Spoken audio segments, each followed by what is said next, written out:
Hi friends, it's Ashley and welcome back to the channel and to another YA Fantasy Releases video, this time for June. And there are so many amazing sounding YA fantasy books coming out this June, and so I will be sharing 10 of those with you today. And as usual, we'll be talking about them in order of release date from soonest to latest. Book number 1 comes out on June 2nd, and it's The League of Dangerous Young Ladies by J.A. Morgenstein. And this one is described as Enola Holmes meets Buffy the Vampire Slayer, which I'm a huge Buffy fan, so that sounds amazing to me. So the description of this one reads, it's 1909 and Rose Moriarty, teenage daughter of Sherlock Holmes' greatest enemy, has made a name for herself fighting monsters and solving crime. But that was before Rose met the one mystery she couldn't solve, the disappearance of her headmistress. Now her school has shut down, her classmates have scattered, and Rose is on her own. On the very day Rose receives word that an old friend is dying, the shadowy Count Christophe and his ward Clara show up at her door. Rose has already figured out why they're here, to hire her.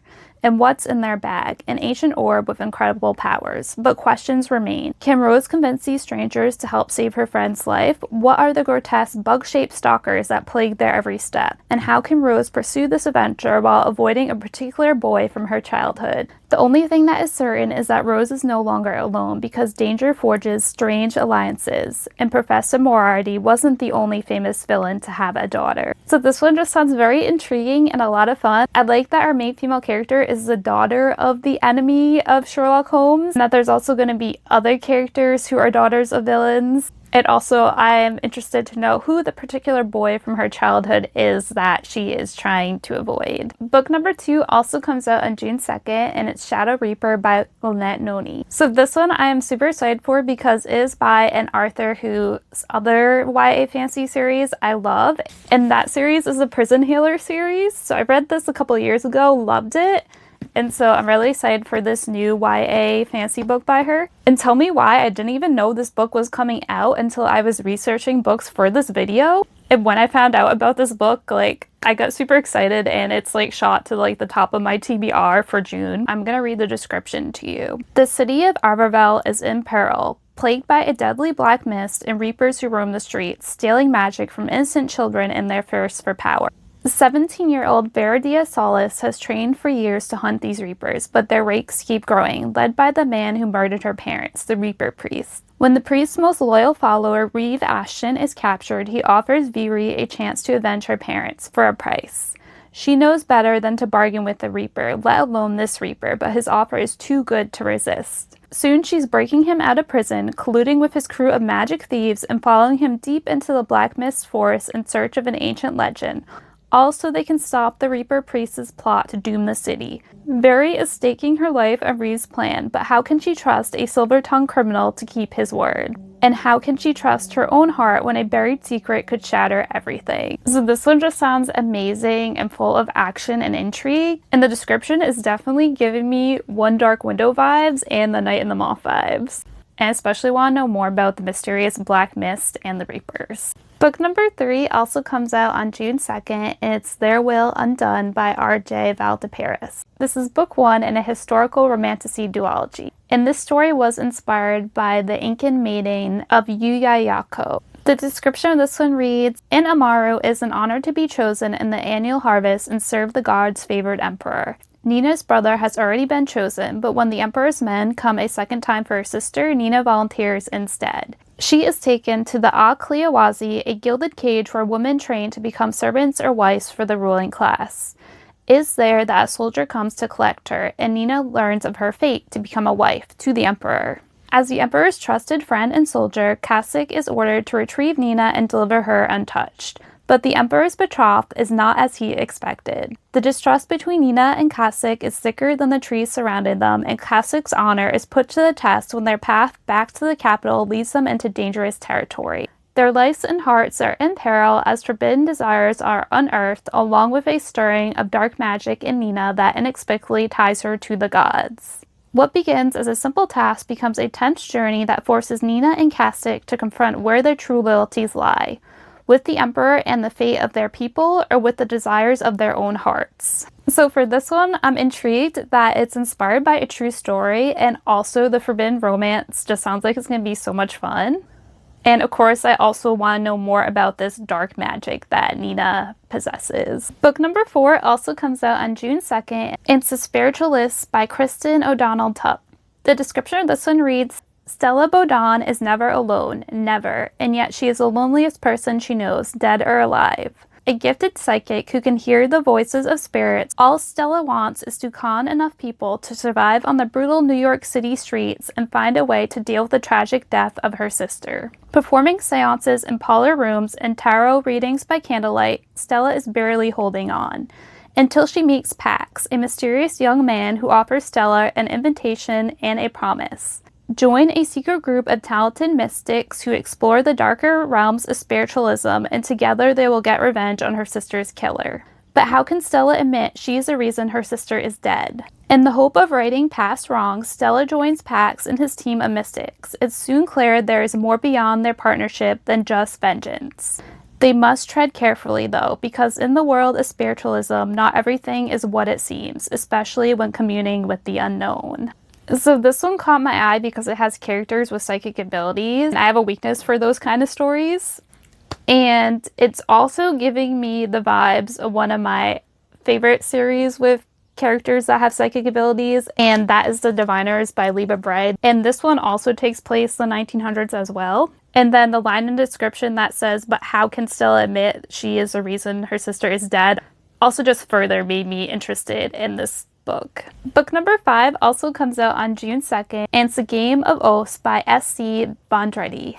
This one is a standalone, and the description of this one reads, it's 1896. Beneath a hotel in the heart of Paris is the famed Le Cirque des Ombres, led by the ringmaster and enchanter Jean-Pierre. But beyond the dazzling spectacles, the circus performers are bound by magical contracts, also making them potential players in the annual Game of Oaths, an underground bloodthirsty tournament watched by the wealthy elite.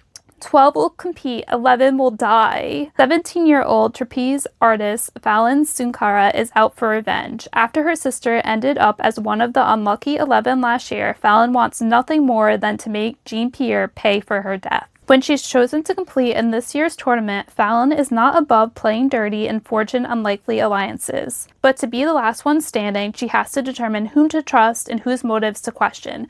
Vengeance on top of survival is a dangerous gamble, and in games like this, the house always wins. So first off, I'm automatically drawn to anything with a carnival setting, especially because of Carnival in the Night Circus, which I love both of these. And this book in particular sounds super intense and action-packed, especially since in this tournament, only one could survive and 12 are going to die. Like, how is that going to play out?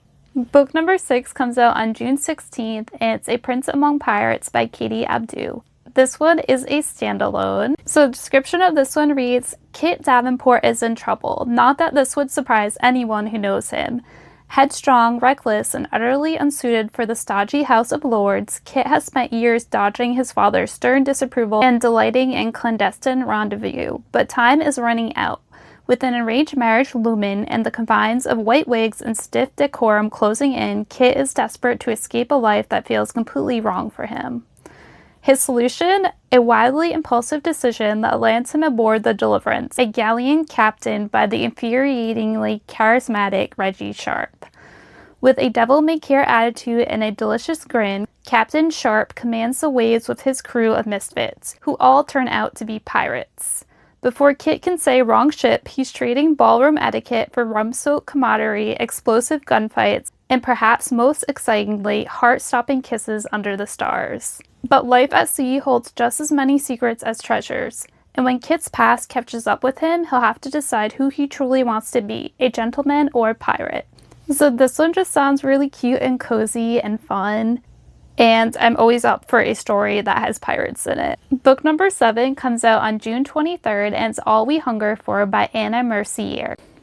So this one takes place in a world where magic comes alive through artistic skill, and there is this very prestigious magical baking competition, and our main female character, Elara, longs to enter this competition, but she knows that she'll never be chosen to do so because of her social status of being from the slums. However, someone from her past does have the power to influence the competition and who enters it. And he ends up choosing Elara to enter the competition because he wants to impress his father, and he'll do whatever it takes to do that. And this is our male main character and love interest of the story, Nicholas. And so Elara ends up against all odds doing very well in the competition and also becoming a hero to the city's poor, whereas unfortunately Nick's relationship with his father does not get better. It actually starts to deteriorate. And so the two of them end up having to decide whether they should win the competition and secure a safe future for both of them, or use the power of Elara's art to spark a revolution. And among all this, the two of them are also starting to fall in love. So this one, I was immediately drawn to it because it has a baking competition in it. Anything with baking in it, I automatically want to read. And I was even more intrigued by the fact that it's a magical baking competition. Book number 8 comes out on June 30th, and it's The River She Became by Emily Varga. And this is book 1 in a duology. The description of this one reads, Yasima is a brilliant scholar and loyal servant of the Empire, or so they think. By day, she catalogs the fey relics of her conquered kingdom, but by night she reclaims artifacts in secret to restore magic to her dying land, until she finds the long-lost key to cross the river into the fey world and save her people. But a ruthless realm awaits her there, ruled by monsters wearing beautiful skin, especially the cold-eye captain who sees through her lies. But even he isn't what he seems. Under the guise of upholding a cruel regime, he works to overthrow it from the inside. To succeed, he needs the same lost relic Yasima seeks, the crown of an ancient fey queen. With magic that is a mystery even to her, Yasima can help him find the crown and save his family from a fate worse than death, unless she steals it first to help her own. To survive, they must work together to outwit ancient curses, battle creatures born of nightmares, and find a power that could resurrect their worlds.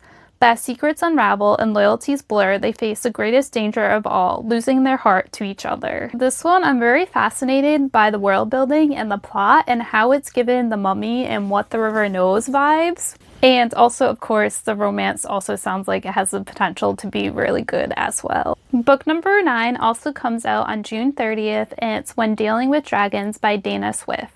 This one is dual perspective. It takes place in a world where bonding with dragons gave humans the magic to craft metal. Our main female character in this one is Farron, and she is determined to become a veterinarian and follow in her father's footsteps. She loves dragons, and she hates anyone that would abuse them for their metal. And that includes her classmate, James Murphy, who is an arrogant dragon racer. In his family, a silver crafter family represents the worst of human greed and dragon abuse. And he is also her competition for a scholarship that she really needs. And unfortunately, he ends up getting an internship at Farron's family's dragon sanctuary for the summer. And not only is she unhappy with this because she doesn't like him, but also because she is keeping a secret that could put everything at risk if he finds out what it is. And James also has some secrets of his own. One is that his father is very controlling, and the other is that he has had a crush on Farron for years. So this one, I was immediately drawn in by it having dragons, but also the world building and the magic system with the dragons and the metal magic also sounds very fascinating. I want to know more about that. And overall, this sounds like it's going to be a really cute and cozy and sweet story. Book number 10 and the final book on this list also comes out on June 30th and is Cursed Ever After by Andy C. Naranjo. The description for this one reads, Love is not for cursed girls. Risa is better off without it. Risa Porto is a bad thing who was born on a bad day and is cursed with bad luck. After years of taking the blame for every calamity, mishap, and minor inconvenience that befalls the townspeople of Barrow, Risa longs to escape her village. And on her 17th birthday, her wish is granted. Sort of. Risa owes a very annoying witch a favor, and it comes in the form of a quest. She must escort Prince Javi, the youngest, most handsome, and least significant of the kingdom's princes, through the dark and deadly Bosque to his wedding. This measly errand quickly spirals into a struggle with greedy assassins, a murderous cult, a vicious tyrant, and Risa's own curse. Most unfortunate of all, Risa is not immune to Javi's charms. The more time she spends with the prince, the stronger and more irritating her urge to kiss him becomes. And so this one just sounds like it's going to be so much fun and delightful. Sounds like the perfect cozy book to read when you just need something uplifting and comforting to read. Alright, so those are 10 YA fantasy books coming out this June. I would say that I'm most excited for Shadow Reaper by Lynette Noni, All We Hunger For by Anna Mercier, The River She Became by Emily Varga, and When Dealing with Dragons by Dana Swift. Let me know down below which ones you're most excited for. Thank you so much for watching. Until next time, bye!